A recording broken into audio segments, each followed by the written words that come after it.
Tu sais, pendant longtemps, je croyais sincèrement qu'être une bonne personne, ça voulait dire aider absolument tout le monde qui tendait la main. Alors je donnais mon temps, je sortais mon argent, je dépensais toute mon énergie, jusqu'au jour où j'étais complètement vidé, lessivé, fini. Et c'est là que j'ai ouvert le livre des Proverbes. Et écoute-moi bien parce que ce que j'ai découvert m'a choqué. Il y a 5 types de personnes, attention, 5 types que Dieu nous demande clairement de ne jamais aider. Tu m'entends? Jamais. Et le plus fou, c'est souvent dans ta propre famille que tu vas les trouver. Quand j'ai enfin arrêté d'aider ces 5 catégories de personnes, ma vie a littéralement basculé. Tout a changé. Alors reste avec moi parce que ce que tu vas découvrir aujourd'hui va transformer ta vie aussi. Type numéro 1, un homme de grande colère. C'est cette personne dans ton entourage qui crée la même crise, mois après mois, et qui rejette systématiquement tous les conseils que tu lui donnes.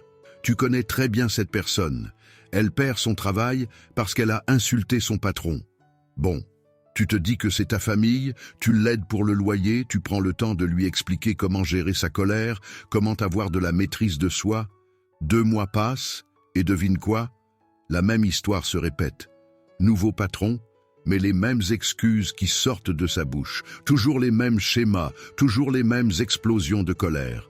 Le problème avec ces gens-là, c'est qu'ils demandent ton aide, mais ils ignorent complètement tes conseils. Ils viennent te voir en pleurant, en te suppliant de les sortir du pétrin. Tu t'épuises à les conseiller, à prier pour eux, à leur donner de ton argent durement gagné. Et qu'est-ce qu'ils font? Ils retournent exactement dans les mêmes comportements destructeurs. La Bible est claire là-dessus. Ne fréquente pas l'homme colérique, ne va pas avec l'homme violent, de peur que tu ne t'habitues à ses sentiers et qu'il ne devienne un piège pour ton âme. Tu vois, ce n'est pas moi qui invente ça, c'est directement la parole de Dieu. Pourquoi Dieu dit-il ça? Parce que ton aide ne les change pas, elle les maintient dans leur cycle destructeur. Tu deviens leur filet de sécurité, alors ils n'ont jamais à faire face aux vraies conséquences de leurs actes. Ils savent qu'à chaque fois qu'ils explosent et perdent tout, tu seras là pour ramasser les morceaux. Et le pire dans tout ça, c'est que pendant que tu gaspilles ton énergie, ton argent et tes ressources sur quelqu'un qui refuse de changer, il y a d'autres personnes autour de toi qui veulent vraiment être aidées, qui sont prêtes à écouter, qui veulent transformer leur vie. Alors arrête de te sentir coupable. Ce n'est pas toi qui les abandonnes, c'est eux qui ont choisi leur chemin. Parfois, la meilleure aide que tu puisses donner à quelqu'un, c'est de le laisser affronter les conséquences de ses choix. C'est seulement là, au fond du trou, qu'ils réaliseront peut-être qu'ils doivent changer. Type numéro 2, le commère ou, si tu préfères, la personne qui fait des ragots. Tu sais exactement de qui je parle. Dieu est clair là-dessus. Celui qui répand la calomnie révèle les secrets. Ne te lie donc pas avec celui qui parle trop. Laisse-moi te dire quelque chose d'important. Voici la vérité sur les commères. Ils ne sont pas seulement irritants, non. Ils sont dangereux. Tu comprends? Dangereux pour ta paix, dangereux pour ta réputation, dangereux pour ton ministère, dangereux pour tout ce que tu construis. Arrête de donner des informations à cette personne qui sait toujours tout sur tout le monde. Tu sais cette personne dans ta famille qui est au courant de tous les problèmes de chacun, celle qui connaît les détails intimes de la vie de tout le monde, qui a divorcé, qui a des problèmes d'argent, qui a des soucis avec ses enfants. Elle sait tout, elle a son nez partout. Et voilà ce qui se passe, tu fais l'erreur de l'aider.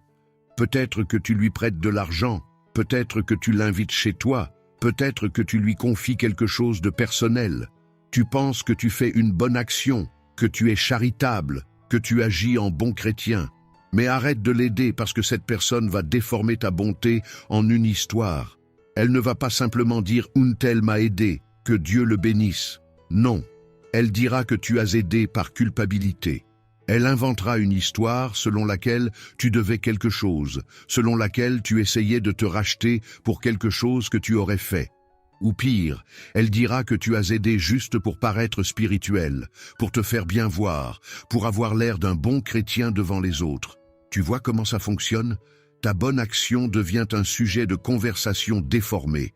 Ton geste de générosité est transformé en quelque chose de malsain, de suspect, de calculateur. Et cette histoire va circuler dans toute la famille, dans toute l'église, dans tout le quartier. Le commère ne peut pas s'empêcher de parler. C'est dans sa nature. Même si tu l'aides sincèrement, même si tu donnes sans rien attendre en retour, cette personne va trouver un angle, va inventer un motif caché, va créer un récit qui te met mal à l'aise. Et ce qui est encore plus grave, c'est que si tu lui confies quelque chose de personnel pendant que tu l'aides, si tu partages une difficulté que tu traverses, si tu es vulnérable avec elle, tout ça va devenir du matériel pour ses ragots.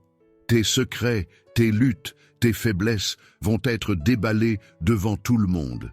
Alors Dieu dit, ne te lie pas avec celui qui parle trop, ne l'aide pas, protège-toi, parce que ta bonté sera utilisée contre toi, tes secrets seront révélés et ta réputation sera détruite par quelqu'un que tu as essayé de bénir.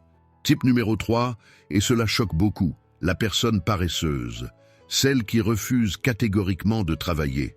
Tu vois, Dieu est clair là-dessus. Si quelqu'un ne veut pas travailler, qu'il ne mange pas non plus. Point final.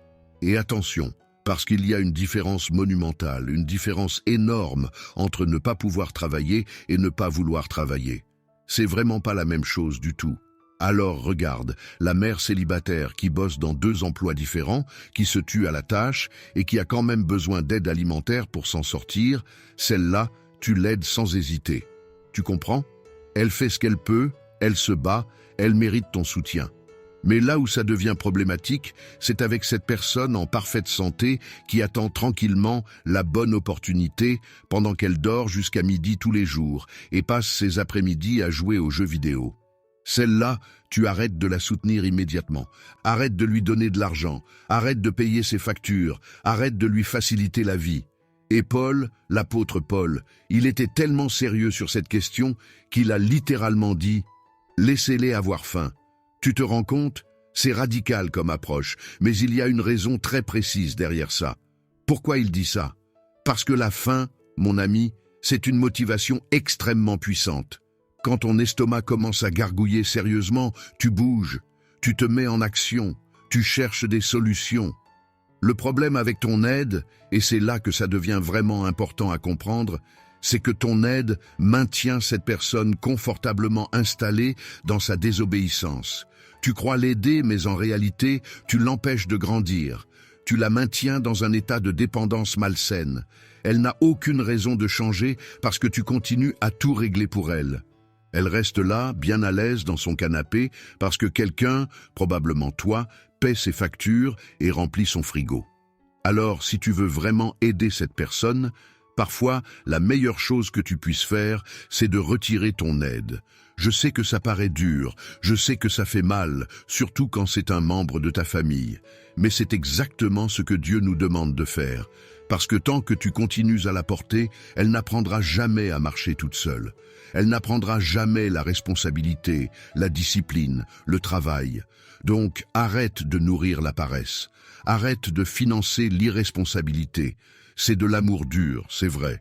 Mais c'est l'amour dont cette personne a besoin pour enfin se réveiller et prendre sa vie en main. Type numéro 4, le moqueur. Et Dieu nous dit clairement, ne reprends pas le moqueur de peur qu'il ne te haïsse. Tu vois de qui je parle? C'est cette personne qui vient te demander conseil, qui te supplie de l'aider, et puis après elle discute absolument chaque mot que tu dis. Elle conteste tout, elle remet tout en question, elle trouve à redire sur chaque suggestion que tu lui fais. Elle demande ton aide, d'accord, mais ensuite qu'est-ce qu'elle fait? Elle se moque carrément de tes conseils dans ton dos. Elle va voir les autres et elle rigole de ce que tu lui as dit. Elle parle de toi comme si tu ne savais rien, comme si tes conseils ne valaient rien du tout. C'est cette personne qui veut désespérément ton aide, mais qui fait semblant devant les autres. Elle minimise complètement ton aide. Elle fait comme si ce que tu faisais pour elle n'avait aucune importance. Et tu sais ce qui est vraiment surprenant dans tout ça? Jésus lui-même, oui, Jésus a accompli des miracles incroyables dans certaines villes et il s'est littéralement éloigné d'autres villes. Il y a un passage qui dit exactement ça, et il ne fit pas là beaucoup de miracles à cause de leur incrédulité. Tu te rends compte? Même Jésus a refusé d'aider certaines personnes.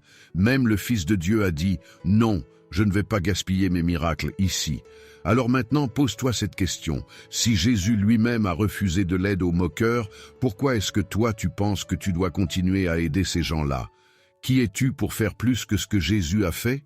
Pourquoi tu continues à te sacrifier pour quelqu'un qui se moque de toi, qui minimise ce que tu fais, qui parle mal de toi derrière ton dos? Jésus nous a donné un conseil très précis là-dessus. Il a dit « Ne jetez pas de perles au pourceau ». Pourquoi? Parce qu'ils vont les piétiner. Ils vont prendre ce que tu as de précieux, ton temps, ton énergie, ton argent, tes conseils, et ils vont tout piétiner comme si ça ne valait rien. Et ensuite, attention, parce que voilà ce qui va se passer. Ils se retourneront contre toi. Après avoir piétiné tout ce que tu leur as donné, ils vont t'attaquer. Ils vont te mordre la main qui les a nourris. C'est pour ça que Dieu te dit d'arrêter d'aider le moqueur. Pas parce que tu manques d'amour, pas parce que tu es égoïste, mais parce que cette personne n'a aucun respect pour toi. Elle n'a aucun respect pour ce que tu lui donnes. Et tant qu'elle reste dans cette attitude de moquerie, ton aide ne fera absolument aucune différence. Tu vas juste te vider pour rien, te fatiguer pour quelqu'un qui ne t'apprécie même pas. Alors protège tes perles. Garde-les pour ceux qui savent les valoriser. Type numéro 5. Le râleur constant. Et pour comprendre ça, il faut regarder ce qui s'est passé dans Nombres 11. On nous parle des Israélites qui se plaignaient sans arrêt, constamment, malgré tous les miracles incroyables que Dieu faisait pour eux. Tu imagines? Ils avaient littéralement la manne du ciel, de la nourriture qui tombait directement du ciel chaque matin. Mais ça ne suffisait pas. Non, ils voulaient de la viande. Ils n'étaient jamais contents. Alors tu sais ce que Dieu a fait? Il leur a donné de la viande. Mais pas juste un peu de viande, non. Il leur en a donné tellement que ça sortait par leurs narines, littéralement. C'est écrit comme ça dans la Bible. Et même après ça, devine quoi?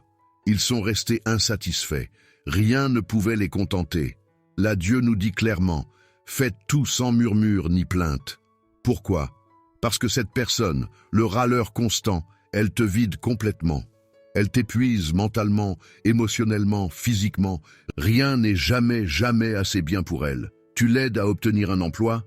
Elle va se plaindre que l'horaire est mauvais, que les collègues sont désagréables, que le trajet est trop long. Tu l'aides à payer ses factures? Elle va se plaindre que tu n'as pas tout payé, qu'il reste encore ci ou ça à régler. Tu prends du temps pour prier avec elle? Elle va se plaindre que Dieu n'agit pas assez vite, qu'il ne répond pas comme elle voudrait. Et voici la vérité que tu dois absolument comprendre. Les râleurs ne veulent pas de solution. Ils ne cherchent pas vraiment d'aide. Ce qu'ils veulent, c'est un public. Quelqu'un qui va les écouter se plaindre encore et encore. Et plus tu les aides, devine ce qui se passe, plus ils ont de matière pour se plaindre. C'est un cercle vicieux sans fin. Tu leur donnes une solution, ils trouvent un nouveau problème. Tu règles un problème, ils en créent 3 autres. Regarde ce qui s'est passé dans le désert. Même Dieu, oui, Dieu lui-même, dans toute sa patience et sa miséricorde, s'est lassé des râleurs. Il en a eu assez. Et tu sais ce qui est arrivé? Beaucoup d'entre eux ne sont jamais entrés dans la terre promise. Ils sont morts dans le désert à cause de leurs plaintes constantes, de leur ingratitude permanente. Alors voilà ce que je te dis aujourd'hui. Arrêtez d'arroser des graines mortes. Tu peux arroser une graine morte pendant des années, elle ne poussera jamais. C'est exactement ce que tu fais avec le râleur constant. Tu verses ton énergie, ton temps, ton argent, tes prières sur quelqu'un qui refuse de grandir, qui refuse d'être reconnaissant, qui refuse de voir le bien que tu fais. Protège ton énergie, garde tes ressources pour ceux qui vont vraiment en profiter et grandir avec. Écoute-moi bien maintenant, parce que voici la vérité qui dérange. Être gentil, ce n'est pas du tout la même chose qu'être obéissant à Dieu. Tu comprends ça? Jésus, il a aimé absolument tout le monde, d'accord, mais il n'a pas aidé tout le monde. Réfléchis 2 secondes, il est passé devant des bassins entiers, remplis de malades, de gens qui souffraient. Et qu'est-ce qu'il a fait? Il a guéri un seul homme, un seul. Il a nourri des milliers de personnes affamées. Mais quand le diable lui a dit « Transforme ces pierres en pain pour toi », il a dit non. Il a refusé net. Alors, laisse-moi te dire quelque chose de crucial. Établir des limites, ce n'est pas un manque d'amour. C'est biblique. Ça ne fait pas de toi quelqu'un de dur, de froid ou de méchant. Ça te rend sage, tout simplement. La même Bible, celle qui te dit d'aimer ton prochain comme toi-même, cette même Bible te dit aussi d'être prudent comme les serpents. Les deux vont ensemble. Tu ne peux pas verser d'une tasse qui est vide. C'est impossible. Et Dieu, écoute-moi bien, Dieu ne t'a jamais, jamais appelé à te sacrifier complètement juste pour réchauffer le cœur de quelqu'un d'autre qui refuse de changer. Jamais. Quand tu arrêtes enfin d'aider les mauvaises personnes, tu sais ce qui se passe, tu crées de l'espace. De l'espace pour aider les bonnes personnes, celles qui sont vraiment humbles, celles qui sont capables d'apprendre, celles qui sont véritablement dans le besoin et qui vont grandir grâce à ton aide. Alors maintenant, je vais te lancer un défi. Regarde ta vie, là, maintenant, aujourd'hui. Qui est-ce qui t'épuise? Qui est cette personne qui reçoit encore, mais qui ne change jamais? Qui est-ce qui prend tout ton temps, toute ton énergie, tout ton argent, mais qui reste exactement la même année après année? Il est temps d'établir des limites. C'est le moment. Parce que oui, ils vont se mettre en colère. Oui, ils vont te traiter de faux chrétien, de mauvaise personne, de quelqu'un qui n'a pas de cœur. Ils vont dire que tu as changé, que tu n'es plus le même. Mais souviens-toi de quelque chose de puissant. Même Jésus lui-même, a été insulté par les gens qu'il a refusé de soutenir. Si ça lui est arrivé, ça va t'arriver aussi. Et ce n'est pas grave. Si cette vidéo t'a parlé, si tu sens que c'est exactement ce que tu avais besoin d'entendre aujourd'hui, fais-moi une faveur. Partage-la avec quelqu'un qui a besoin de ce message. Quelqu'un dans ta famille, un ami, quelqu'un qui est en train de se vider pour les mauvaises personnes. Parce que cette vérité, elle peut transformer des vies.